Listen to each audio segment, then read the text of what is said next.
54.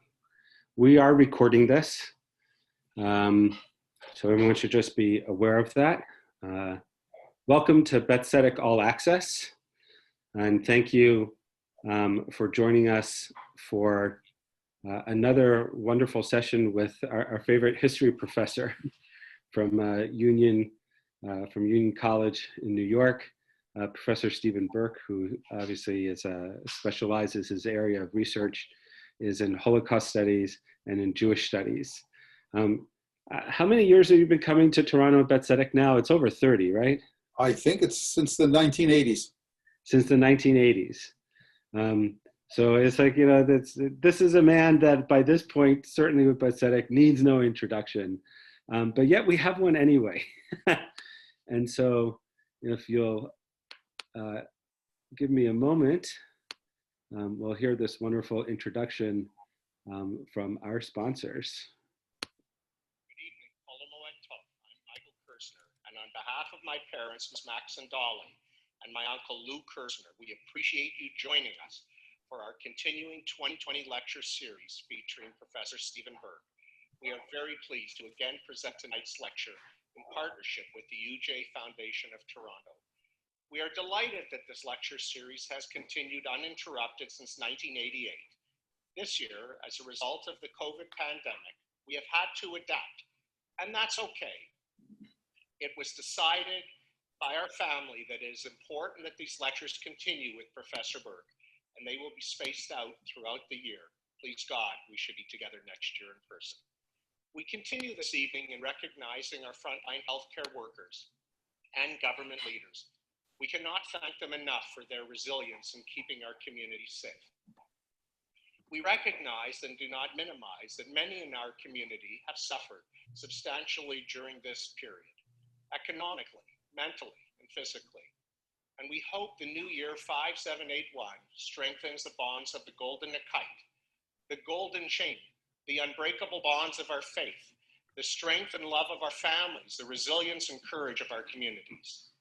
Tonight, in a personal way, my family remembers three special people whose names bear the title of this lecture.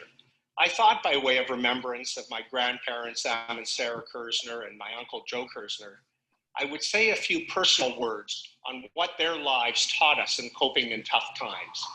As they would say, you must reflect the age to which you live. Yes, they arrived in Canada 90 years ago, almost to this very day, but could never have imagined how their story would weave a thread through 4 generations, standing to the values they held dear: Torah, Avoda, and Gemilut Chasadim. They were active leaders in our community, unsung heroes, and never expecting or receiving recognition for what was intrinsically their responsibility. Their collective voices absolutely helped our community find its way. And when you think about what they saw from 1930, when they arrived from Poland, to the passing of my uncle in 2015, they bore witness to wars and conflicts and pandemics. I remember their steadfastness and call to action. They believed in the need of our Jewish community to stand together in tough times, and they believed in affiliation.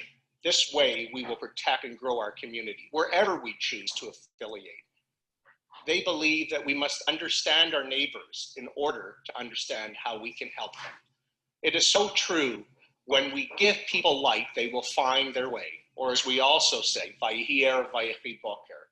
We turn from darkness into light. History does tell us it has been in our darkest moments that we've made our greatest contribution to finding that light. In this dark moment, now 7 months into the pandemic, I believe we must make progress again. This is what Sam and Sarah Kirsner and Joseph Kirsner would have wanted, that we need to find the light once more, that we need to be collective lamplighters. Their values were about looking outward and not inward. I remember my grandparents and my uncle as good and kind and gentle people, and they believed in their children and grandchildren even when we did not believe in ourselves. Tehei nafshot atzurat b'tzurat ha'chayim. We are delighted to hear this evening from our friend Professor Stephen Berk on a timely topic, and we hope you and Roberta are well in upstate New York. While the news continues to unfold perhaps turbulently towards a path of uncertainty in the upcoming US election.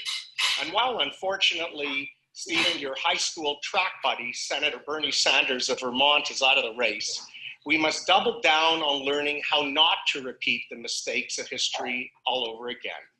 It is undeniably true, Stephen, that the times have found us.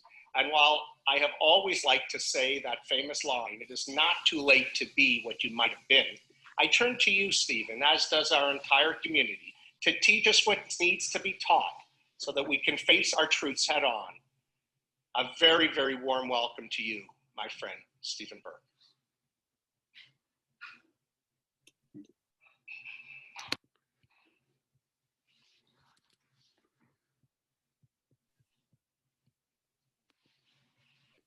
Okay.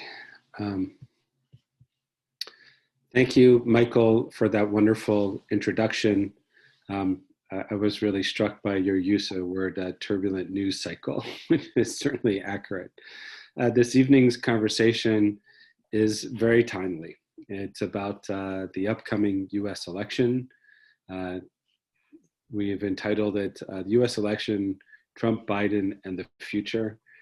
Professor Berk, of course, is a professor of history and of Jewish studies. This is the type of topic he's spoken about much before. Our format's going to be is that it's now 8 o'clock. We're going to aim to finish by 9 p.m. so that people can watch the vice presidential debate if they so desire. So the professor will speak for about 35, 40 minutes or so. Then we'll be able to take questions and answer. We ask that you please keep yourself muted throughout the time in which Professor Berk is presenting. If there's background noise, we will mute you. And for questions, we ask that you please type the questions into the chat box. And that way we'll be able to make sure that he actually gets questions as opposed to statements and then a question. Professor Berk, thank you for being with us again. The floor is yours, as they say. Thank you, Rabbi. And thank you, Michael, for the very nice words about your family and about myself. Let me give you a caveat before we begin. I am not a Novi. I'm a historian. I am not a prophet. So take everything that I say when I talk in the latter part of the lecture about what I think will happen, take that with a grain of salt. I begin by telling you something that I think you already know, and that is this election will not be over on November 3rd. There are too many mail ballots that are coming in by the millions. It would be a miracle if they were all counted by November 3rd. And in fact, the law states that they can really, as long as they're postmarked before November 3rd, they can be counted, at least I think up until November 10th. So this is an election that will go on. Added to that is the fact that President Trump, the incumbent, has declared that he's not going to at least immediately agree to the verdict of the election on November 3rd or even on November 10th. You can rest assured that there will be a legal battle of monumental proportions. We already know that both the Democratic Party and the Republican Party have lined up teams of lawyers to really protest, or let us say, look at every state, particularly the swing states, and at the National Electoral College as well. That's why I must tell you, the appointment, that is, if there is a Supreme Court appointment of Amy Barrett before, let us say, before inauguration, or let us say before the election, the fact of the matter is that could be of decisive importance. In the year 2000, James Baker, for the Republican Party, led a team of young lawyers. Incidentally, Brett Kavanaugh, who is now on the Supreme Court, and Senator Ted Cruz was also recruited at that time, and they won their fight, and the second President Bush became president. Let me begin now. Here's what I'm going to do. I'm going to talk about the case for President Trump, the case against President Trump, the case for Vice President Biden, the case against Vice President Biden. I will talk about the implications for Jews in Israel and all over the world, but particularly in Israel, as concerning which one will win. And then I will talk to you about the election itself. That is what it looks like at the present time and what it may look like on November 3rd. So let's deal first with the case for President Trump. Please hold your judgment I'm a friend of yours. Remember that. Don't, don't excoriate me. Wait until I am finished. And then if there are any questions, we can deal with that. The case for President Trump rests on two things. One, his economic policies in the period before the COVID virus. The unemployment rate in the United States, as of last December, early January, was probably the lowest it has been in modern times. In addition, that was under 4%, 3.6 to 3.8%. In addition to that, the unemployment rate for minorities, particularly the African-American minority, was the lowest it has been in history. Say what you will, all of these charges against President Trump, that he's a racist, that he's anti-Black. The fact of the matter is a rising tide lifts all of the boats, and President Trump's policies, one has to give him some credit for that, did in fact lead to a burgeoning economy. The second thing is, of course, in terms of foreign policy, particularly relevant to Jewish concerns. Despite all of the talk going back since 1948, in both Republican Party platforms and Democratic platforms, about the desire to recognize Jerusalem as the capital of the state of Israel, the only man that ever did it was President Trump. In addition to that, he abrogated the agreement, not the treaty, but the agreement with Iran. My own personal view was at the time and now that that was a bad treaty. It didn't provide for missiles, intercontinental ballistic missiles. It didn't provide for, let us say, it provided for the transfer to Iran of about $160 billion, which would be used by Iran for nefarious purposes. Then he has kept the pressure on Iran by sanctions. So the two things I think that some Jews will respond to, and many Americans, how many we will see on November 3rd, will respond to, is the economy and the foreign policy. Many Americans are convinced that he was right in dealing with China, although it's been a very harsh relationship. The Chinese have been cheating the United States for quite some time, an unfair advantage. What President Trump has tried to do is to level the playing field, as they say, and to a certain extent he has. So in terms of foreign policy, together with that, he told the Europeans in NATO and in the European Union what President Eisenhower was telling them in the early 1950s. You gotta pay your way. You gotta pay the freight. You can't always look to the United States to bail you out. We are putting up a lot of money. It's your time to put up the money as well. His style is harsh, but again, I think that's one of the better things he did in terms of his foreign policy. The case against Trump is a powerful one. He is, and I don't think most people would disagree with me, whether they're Republicans or Democrats. President Trump is a cruel man. He's an insensitive man. He's a reckless man. He says unnice things about people. That's not good. This is a man who, in fact, has polarized the United States. So in terms of recklessness, there was no reason for him several weeks ago to make that trek from the White House to a nearby church, probably exposing some people to the virus. In the few days now since he's come out of the hospital, taking the ride around in the car with Secret Service people, I would argue not a good thing.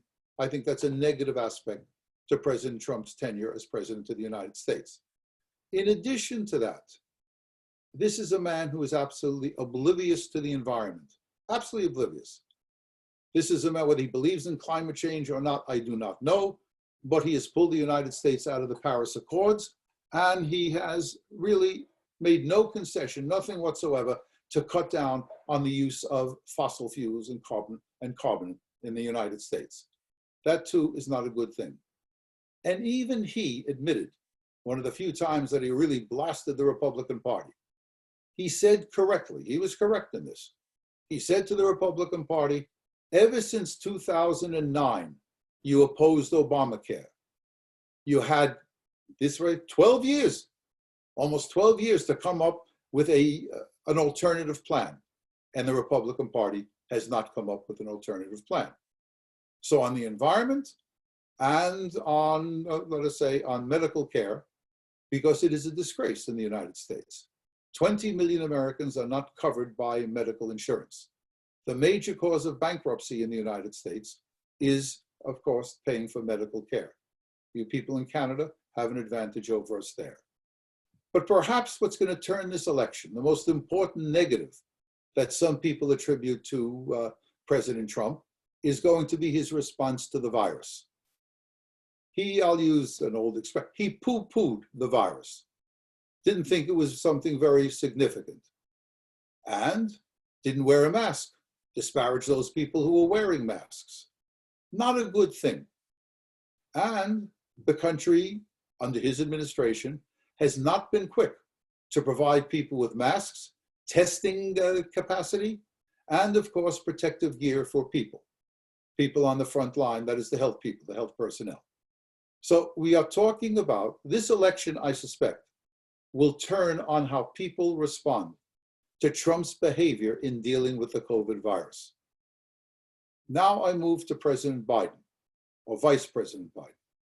Vice President Biden is a good man, a decent man, and a moderate man. A man who knows how to work the aisle, a man who has good relations with other people, a man who has 47 years of governmental experience. This is a man who knows how to work the system. He is a man that has a health plan. That is, if in a Biden administration, we probably will see something like universal medical care. I think it is also a problem, not a problem, but I think we will also see major controls or major attempts to deal with climate change and the environment. So on the environment, on medical care, on affability, on the ability to cross the aisle, Biden is quite impressive. The downside for President Biden, the case against President Biden, is, I wouldn't say short and sweet, but it is there. Again, I am a man that is his age. He is a man of 78 years old. He is not a young 78.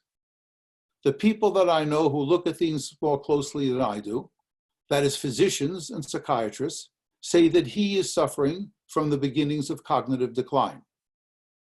And I remind you what Jimmy Carter said less than a year and a half ago. Carter said, very few people picked up on this, but Carter did say that when he was president, he could not have been president if he was 80 years old. It's a demanding job. And one of the questions that a legitimate question to ask is in fact, a Vice President Biden up to the job? Moving beyond that, does he have the wherewithal, the physical, emotional, and mental wherewithal to deal with some very serious internal problems in the Democratic Party? Those problems in the party, some of them affect the Jewish population of the United States. I don't know if you're aware of this. There are people in the Democratic Party, for the first time in a very, very long time, who are anti-Semites and who are virulently anti-Israeli. Does Biden have the stomach to take these people on? People like Ilhan Omar, the congresswoman from Minnesota, the woman who has said that the Jews have a double loyalty. They're more loyal to Israel than they are to the United States. That the Jews hypnotize people all over the world to gain support. That Jewish money manipulates American foreign policy. The counter argument is she's only one, or there are a number of people that are sympathetic to her, and one ought not to worry about that. But there is an issue here. The real stalwarts of the Democratic Party, who have always been supportive of Israel, Nancy Pelosi, for example, Denny Stoyer, she's 80, he's 81. Not one of the people in the so-called squad, the people who are very hostile to Israel, the people who are supporters of BDS, the boycott policy against the state of Israel. These are the young people. Do they represent the future? Or some Democrats say there are only 3. We've elected 28 more moderate people in 2018. That's a problem for a number of Jews in the United States. Has the Democratic Party swung too far to the left? That is an issue. And It's not only a question of Jews or anti-Semitism or anti-Israeli sentiment. The other issue is, has Vice President Biden signed on to the Green New Deal? Now, even for those who accept, and most of us should accept, the idea there is a climate problem, an environmental problem, the issue is, how far do you deal with this? Do you revise or revamp the entire American economy at the cost of trillions of dollars, which will really be a revolution? Should you do this in a more evolutionary way? The left wing of the Democratic Party, that group wants really a dramatic, or literally a green revolution. Can Biden stand against that? I don't know the answer to that question. I really don't know. The implications for the Jewish community, for Jews, I think everywhere, is, I think, quite significant. In the case of Trump, we don't know what he's going to do. If the past is prologue, President Trump will continue to manifest a policy very sympathetic to the state of Israel. But this man is so mercurial, he is so volatile, you don't know what he's going to do. So I'll tell you two things. If you remember, there used to be a term, the neocons. These were people for a hawkish American foreign policy. They supported, for example, the invasion of Iraq and so on. In 2016, they did not support Mr. Trump. It was very interesting. The argument was that you cannot trust him. He is so volatile, you don't know what he can do, what he would do. Is it possible that after election, he would turn on Israel? I don't know the answer. But what does it mean? What does it mean when he said, and he has said it, that if he is reelected within a month, he will enter into negotiations with Iran? What does that mean? I don't know the answer to that. I really don't. As far as Vice President Biden is concerned, there the issue is that he said he will enter into negotiations with Iran. And remember, he was part of the Obama administration that really worked out the agreement with Iran. Again, that was not a good agreement. What, in fact, would Biden do? I don't know the answer to that question. Now, I'm going to go out on a limb here, and I'm going to say to you, again, for all of his brashness, for all of his lack of style, or what we would call in the old language, he has no tom. I'm talking about President Trump. He has no tom. He did something which nobody in the Democrats, Obama didn't do it. Clinton was able to get a peace with Jordan, but the fact of the matter is nothing moved since then. And yet, President Trump was able to get that agreement with the United Arab Emirates, and of course with Bahrain, and there may be more coming down the road. And I think he was able to do that because, let me put it to you this way, I'll use the old colloquial language. President Trump doesn't give a damn about the Palestinians. So he wasn't going to pressure Prime Minister Netanyahu in doing something for the Palestinians, and therefore Israel signed on to the deal. On the other hand, Vice President Biden is somewhat sympathetic to the Palestinians. He is pro-Israeli. He always has been pro-Israeli. But tacking to the left, he is now talking about doing something, let us say, resuming negotiations with the Palestinians, making American contributions to various Palestinian charities, and so on. In the future, if there are negotiations that between some of the Arab states and Israel, and the Arab states, as they of course, as the night follows the day, they will do it. And that is, they will say, we will make peace with Israel if there is some give on the Israeli side towards the Palestinians. Netanyahu's government, assuming that he is still the prime minister, Netanyahu's government will not budge. What will Biden do? Will he pressure the Israelis, as people on the left and people on the center in the Democratic Party are talking about?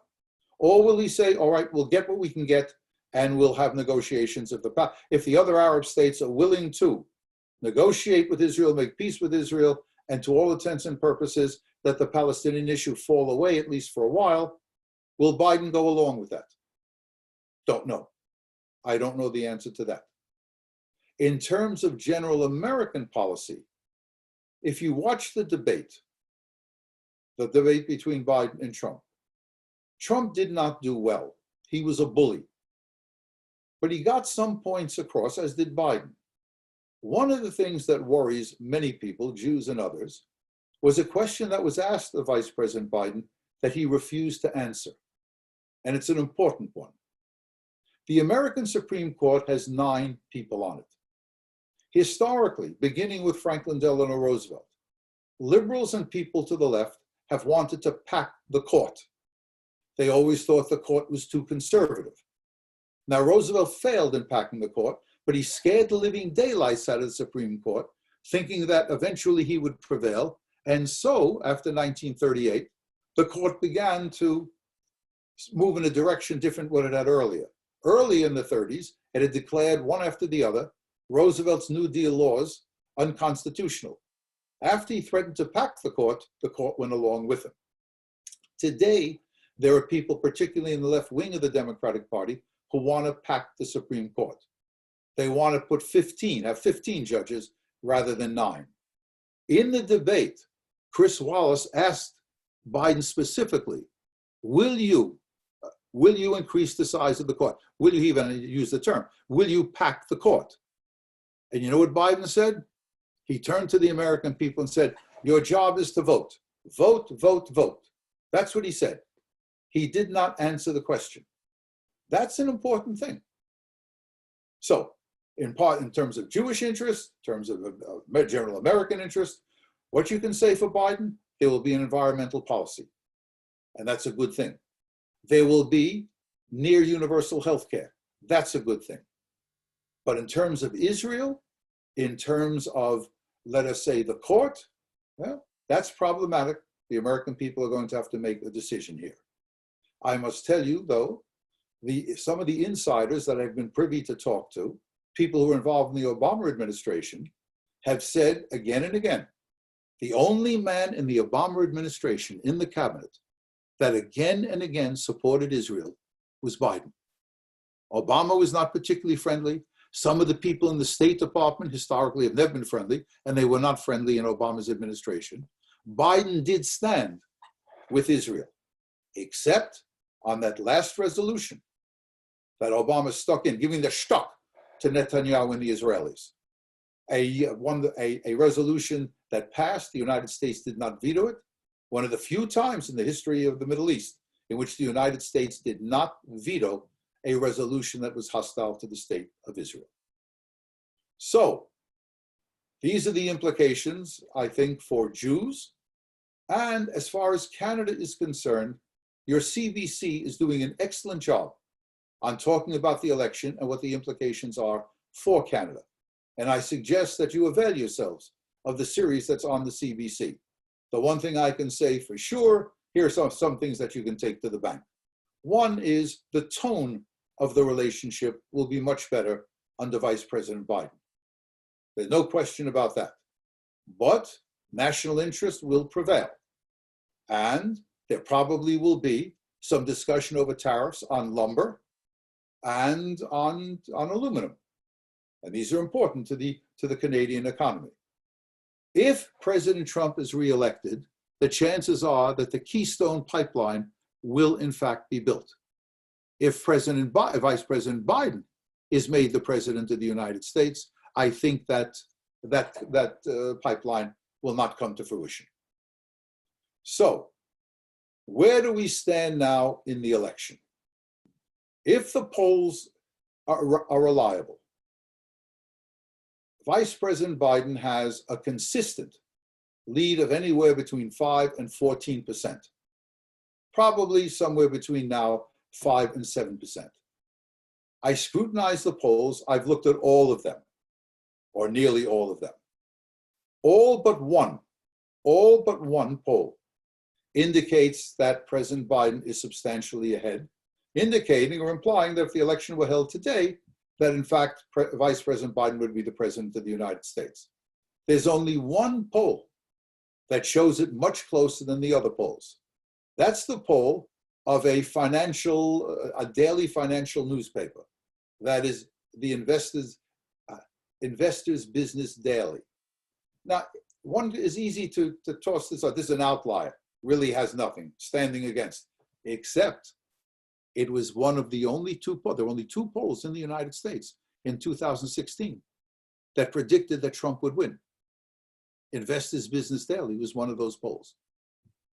So whereas all of the other polls show what in fact it seems to be an insurmountable lead, well, the fact of the matter is we do not know.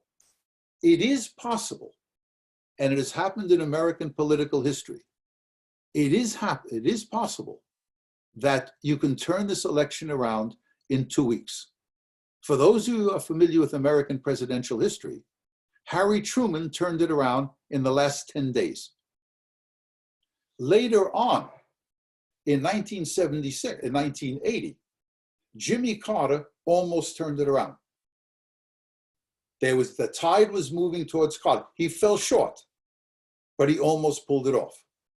In the case of 2016, with Hillary Clinton, Hillary was going up and down, and unfortunately for her, in the week before the election, she went down. Now, so it is possible for the president to turn it around. I didn't say likely, I'm saying simply it is possible for him to turn it around. What he's got to do, I have a very good colleague, a very clever man, Clifford Brown, a Rhode Islander, who says what the president has to do is to shift the discussion. Shift the discussion. As of now, Vice President Biden is attacking him on the COVID virus, attacking him on his behavior, that his personality. What President Trump has to do, if there's any possibility of turning the election around, what he's got to do is really forget about the virus, keep talking about the economy and making the point.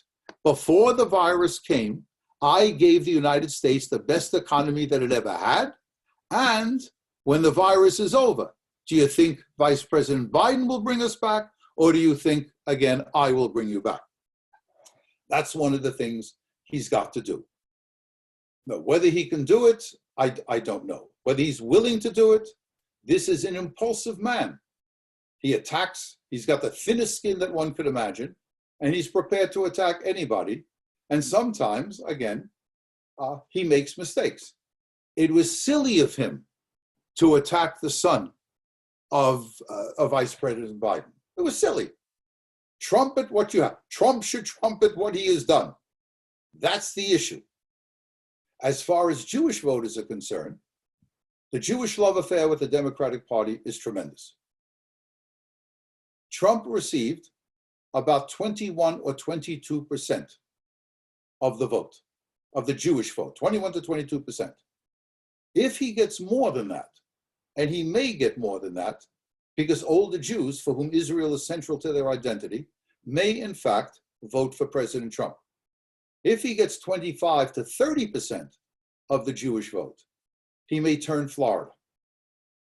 So the two key states here to watch are Florida and Ohio. Ohio has tended to be Republican. Ohio has tended to be Republican. Florida is up in the air. In Florida, now I know many Canadians, I know they're not going to, many not going for insurance reasons now, and many, when you do go, you fly to Florida from Toronto. But if you were to drive to Florida, you really see the dichotomy, the split in the state. When you pass over the Florida border and you come into Florida and you're in northern Florida, you see anti-abortion signs, you see markers, that is all sorts of posters, call Jesus, rely on Jesus if you have any problems. It really is something. For a couple of hundred miles, the northern part of Florida, including the Panhandle, is very, very Republican. The southern part is, of course, Democratic. But here, Biden may have some trouble. One, I already told you, with the Jewish vote. He may get more of the Jewish vote. Those people in the country clubs, these are older people. Every poll that we have indicates in the American Jewish community, I'm not speaking about Canada, Canada may be different, but every poll that we have, looking at the Jewish community, says that the only people in the American Jewish community for whom Israel is central are people over the age of 65. The lower you go, the younger you go in the United States among Jews, the less central is Israel. People, in short, don't care very, very much. But among older people, it's important, and Southern Florida is loaded with older Jews. In addition to that, Vice President Biden seems to have a problem with Latinos. Not altogether clear why. One of his great strengths is he has a rapport with African Americans. Now, before we get to the Latinos, let me tell you what his issue is with African Americans. He's got their support. Like Hillary Clinton had the support of African Americans. Hillary got the same percentage of the black vote, as Barack Obama did. The difference was the absolute numbers of African American voters who turned out was less for Hillary than it was for President Obama. That's why she lost Michigan, among other places. That's the reason that Ms. Harris is on the ballot as the vice president. That's an attempt to elicit a really strong response. As far as Latinos are concerned, the problem here is it's the old problem, and no one knows how this is going to fall out. For older Cubans, Castro is an abomination. Castro's Cuba is an abomination. And any American president who talks about making an accommodation with Cuba, even though Fidel is there, Raul is still there, any of the American president who makes an accommodation will antagonize a certain segment of the Cuban American community. That's not so true for younger Cubans. So we don't know how this is going to fall out. In addition to that, there is the large presence now of Venezuelan refugees within within Florida. We don't know how many of them are registered to vote, but we do believe some of the polling indicates that they will vote Republican. They are opposed to anything that smacks of socialism.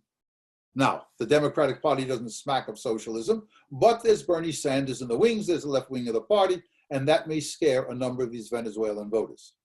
There are also close to 300,000 Brazilians living in Florida. We're not sure how they are going to vote. So, my friends, let's get right down and talk the ultimate tachlis. It's the night, it's election night. And if you want to go to sleep early, listen to me carefully. Look at Ohio. No Republican has ever become president of the United States without carrying Ohio. When the polls close in Ohio, and it looks like Vice President Biden is going to carry Ohio, go to sleep. It's almost done. He's dead. President Trump is dead. He will be dead and buried. He will be dead and buried if he loses Florida. The last Republican to win election to the presidency who did not carry Florida was Calvin Coolidge in 1924.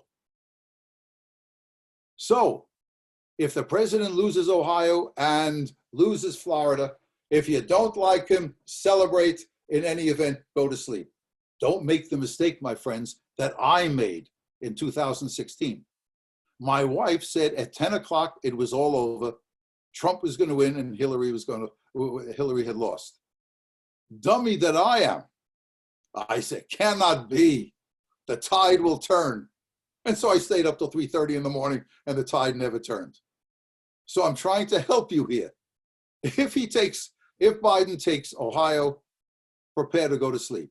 If he takes Florida, hop a dribble. I mean, really have a good snooze. So what's going to happen after the election?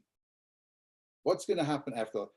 If Biden wins, I think things will go rather smoothly. Some people may be encouraged to riot, but that will be a temporary phenomenon. If President Trump wins the election, I think there will be rioting in American cities.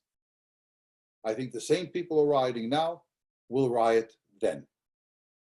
And then, my colleague has said to me, now this is, he has a tendency sometimes to go off the wall, but he's very, very smart, my friend.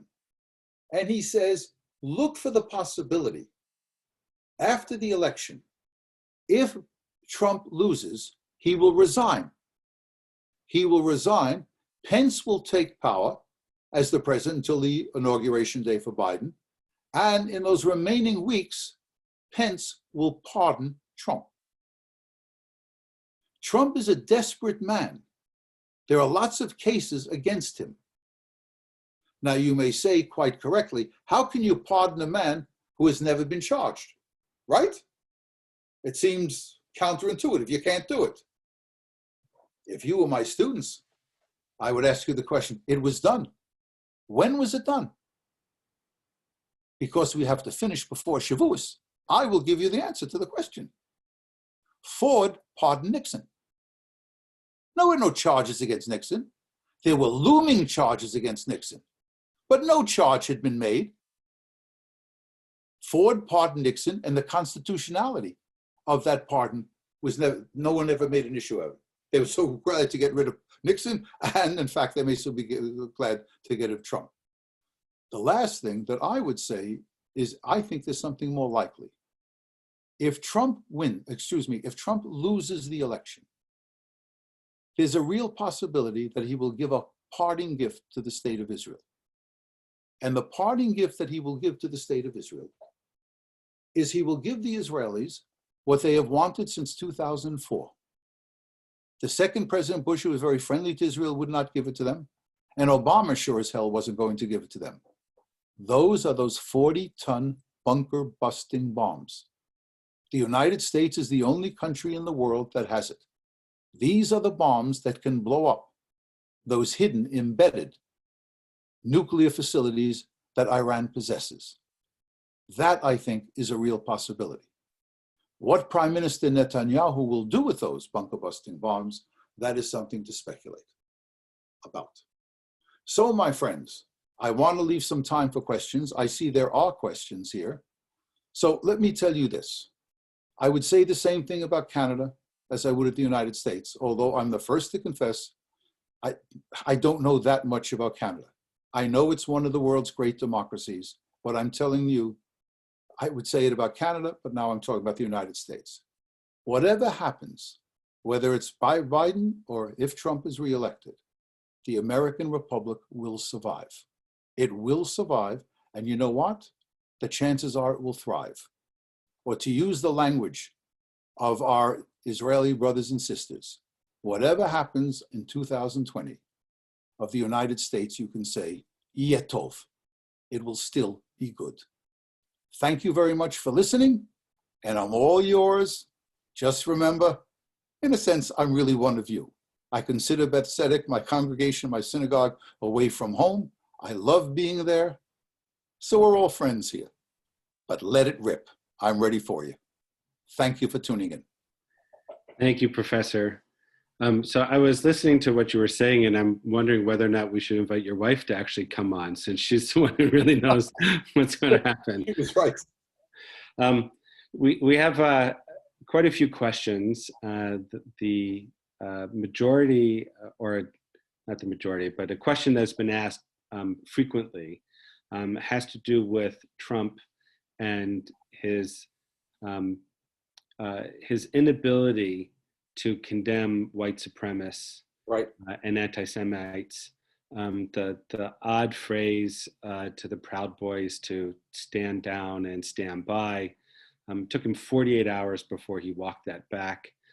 It's not the first time that the Jewish community certainly has been concerned about that. But the question is, how do you reconcile Trump's dog whistles and what appears publicly to be racist comments, and at least a tacit endorsement of racism, and the other things that you said would be positive in terms of judging Trump as president.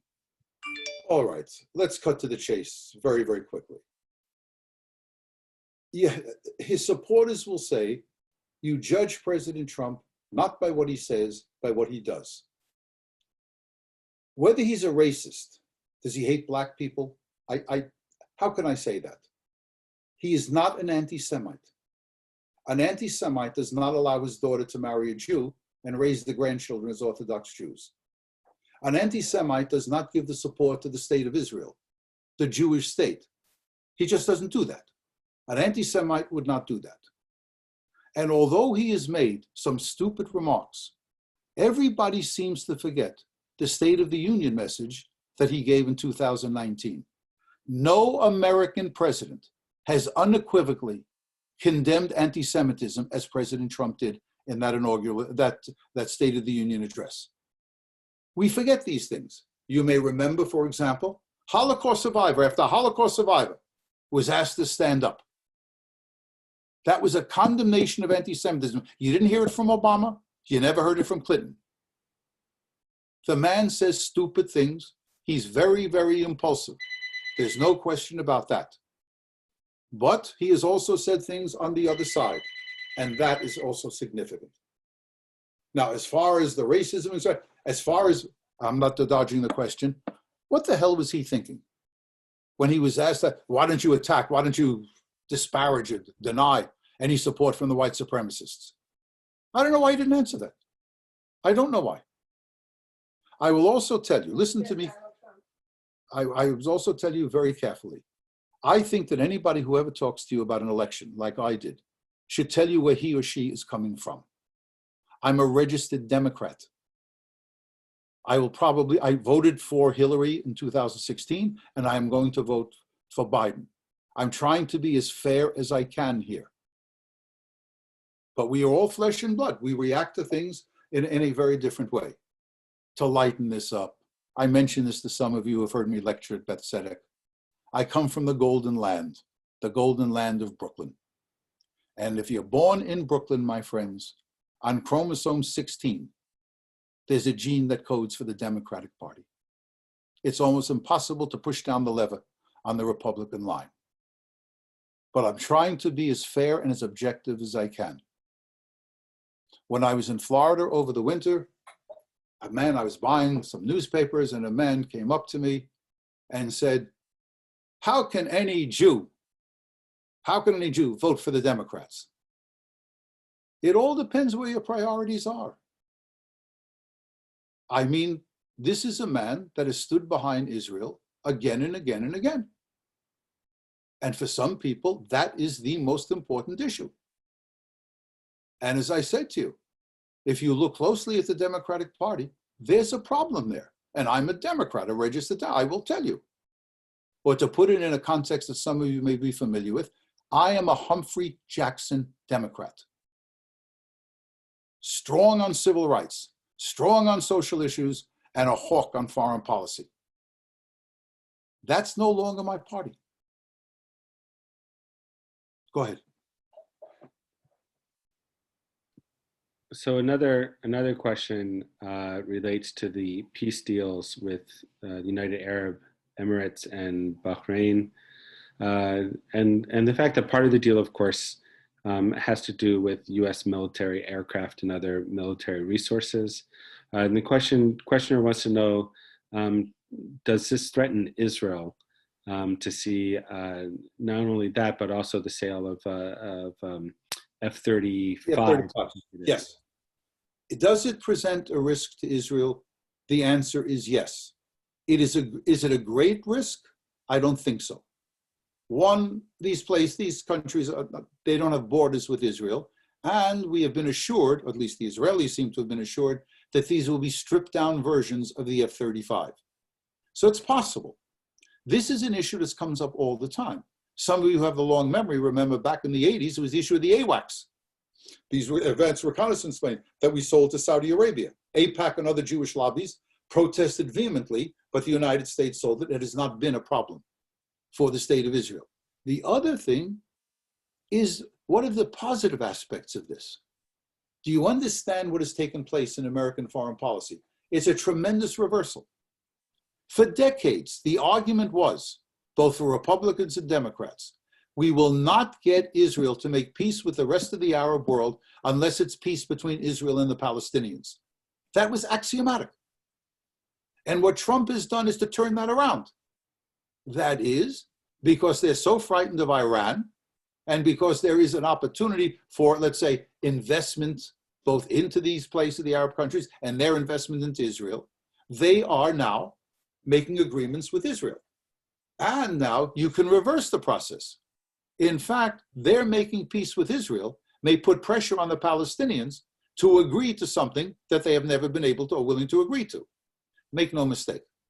The real issue in the Middle East between the Israelis and the Palestinians is the unwillingness of the Palestinian leadership, both in Gaza and on the West Bank, to acquiesce in the idea that the Jews have a right to a sovereign state in even a truncated part of Palestine. That's the issue. And nobody should fluff that over. The unwillingness of the Palestinians, their leadership, and they've done that again and again and again. First in 1937 with the Peel Partition Plan, then in 1947 with UN Resolution 181. Again and again, they have refused to accept the idea of a Jewish state. Now, with Arab countries beginning to make peace with Israel, it might dawn on the Palestinians when they are told, as they've been told by some people in Saudi Arabia, of all places, you're nuts. You're carrying on as if you have a winning card, that time is on your side. Time is not on the side of the Palestinians. They're being shoved aside in the Middle East. Maybe this will have a positive impact on Israeli-Palestinian relations, and if it does, it outweighs any of the risk by giving the UAE the F-35s. I would just add to your last comment, that the challenge, of course, with that is that the current Palestinian leadership is not going to be the one that's going to change its stance. And it's not exactly clear when Abbas is no longer president, who from the Palestinians will rise to replace him. So I personally think that your analysis about these new peace processes proves to the Palestinians, well, it proves anyway that the notion that the Palestinians don't have time and that they need to figure something out to come to the table.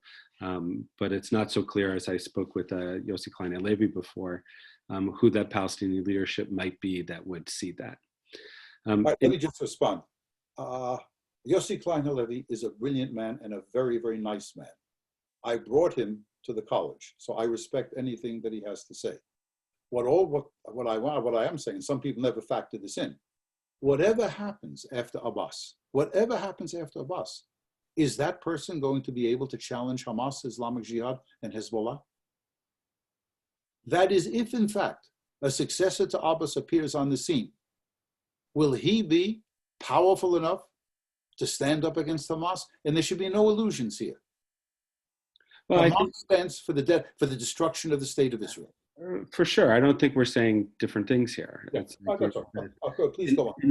In order for the Palestinians to recognize rationally what you just described, you would need to have a Palestinian leadership that's able to do that and is willing to take the risk to move in that direction.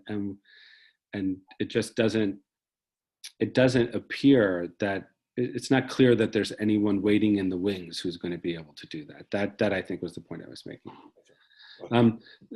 There are questions, a lot of questions, but one of them is what are your thoughts about the Democrats' ability to bring out the vote? That's the great question, whether the Democrats can bring out the vote. If the mail-in balloting is an indication, there's a tremendous mail-in ballot. We're talking about millions of votes. That seems to be an indication. And most of the people who were asked questions, most of them were Democrats. So it would appear that the Democrats will be able to get out more than they have in the past. actually, really almost half the American people do not vote, and that's a shanda. Will they, it is possible, though, that in this election, the hostility to President Trump is so great among certain segments of the American public that they will turn out in larger numbers. If they do, again, the president's position becomes very, very precarious. But the other side of that coin, the one favorable thing that if you're looking at the polls for President Trump is his people, that is the Trumpers, are far more enthusiastic about him than are the Democrats about Biden. Many Democrats, if not most Democrats, are not particularly enamored with Biden. They're voting for Biden because they hate Trump. Is that going to outweigh the massive support from the base? The other issue is Karl Rove is right, the Republican strategist. He always said you cannot win without your base. But it's also true, you cannot win only if you only have your base. You gotta go beyond the base. And the question now is, he did it in 2016. He was strong, as Trump was strong in the suburbs. He was strong with older people, older white people, with uneducated people. The man's got a sense of humor. Some of you may remember in 2016 in the Iowa primary, one of the reporters said, you got support from this group and you got support from the uneducated, the people who didn't graduate from high school. And what did Trump say publicly? I just love the uneducated. Will these people turn out for him? I don't know. The indications are that he's losing in the suburbs and he's losing with women. Women do not like his style. And I've always said, if he loses, it's the women, American women, that will sink him. A follow-up question also about bringing out the vote has to do with voter suppression, court fights over advanced polls and mail-in ballots, purging voter lists and sending observers to the polling places. Can you comment on that, please? The only comment that I could make is something that I made in the first part of my talk. That's why both parties are lining up teams of lawyers. They will contest votes, they will look at votes, they will scrutinize votes. And the problem for the Democrats is going to be that some of their supporters, younger people in particular, are voting for the first time. Will they sign where they're supposed to sign? An incredible number of votes. This is not voter suppression. The law is the law. You've got to sign on the envelope, you got to sign on the ballot, and you got to sign, so whatever it is, you got to sign. Many people don't sign. Just as it is, I don't know what in Canada is, when we turn in our tax reform, we got to put our social security number in, and you got to sign. And if it's a joint return, your wife has to sign, your spouse has to sign. And I can tell you that many people have it returned to them because they haven't signed. So that's going to be an issue. I don't think this is an issue of voter suppression. I'm looking at the clock, so I think I'm going to ask two final questions, one more from the chat and then one more of my own. The question from the chat is about the relevancy of COVID to the election, especially now that Trump has been diagnosed as positive with COVID. Is that a help or a hindrance to him? I think it's a hindrance to him. I do. I said the major issue now is, of course, how did he respond to the COVID virus? And I think, well, we'll have to see. I think on the surface, most Americans would argue he did not respond well. He disparaged the masks, he ridiculed people. If you saw the picture, the photograph on the White House lawn when he introduced Amy Barrett as the future Supreme Court, as his Supreme Court nominee, there's a lot of people out there. Less than half were wearing masks. That's because of him. The inability to provide testing equipment. We went over this before. And now, in some eyes, he looks like a damn fool because he didn't wear the mask and he came down with the virus. But we know Bojo in England, that Boris Johnson in England, and Bolsonaro in Brazil, they received a boost in their popularity after they got sick. The human mind is very, very strange. Go ahead. So the final question has to do with the vice presidential candidates. Of course, the debate is going to start in 7 minutes. Trump's 74, Biden's 77. It seems as if the vice presidential candidates is more important this election than ever before. In the last minutes of our discussion tonight, can you comment on the vice presidents, compare and contrast, and their help or hindrance to the presidential candidates? Vice President Pence is an add-on, is an asset to the Republican Party. He is an evangelical. He has supported the American heartland. There was talk, for example, that maybe President Trump would jettison him for another candidate, for a woman candidate. There wasn't a chance in the world of doing that. He is strong. Pence is strong among the evangelicals. He's also very smooth, very unflappable. This is no Donald Trump that we're talking about. From a Jewish perspective, he is very, very conservative on social issues, particularly on abortion, particularly on women's issues. Senator Harris is as bright as can be, very, very articulate, has a fairly good record, sympathetic to the state of Israel, but as you saw in the first debate with Vice President Biden, she can be a tiger. And again, style is very important in politics. Some people may, I don't know how she's going to behave, that is in the next election. And again, everybody has their biases. Men can get away with things that women cannot get away with. It's unfortunate, but it's a fact of life. Aggressive women are sometimes rejected by other women and by men. She is very smart, very capable, very sympathetic to Israel. I think Vice President Pence would make a good president. I think Senator Harris would make a good president. They are both assets to their campaign.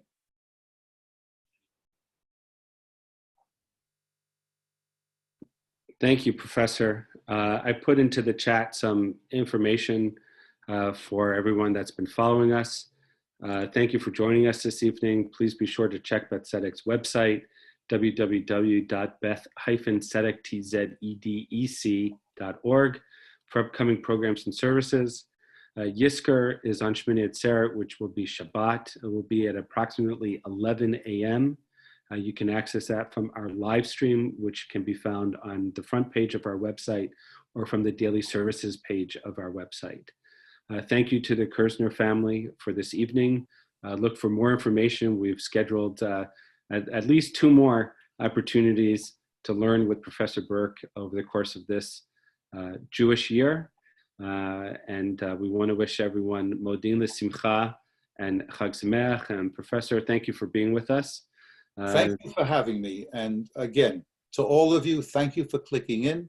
And thank you again for your contributions in terms of the discussion.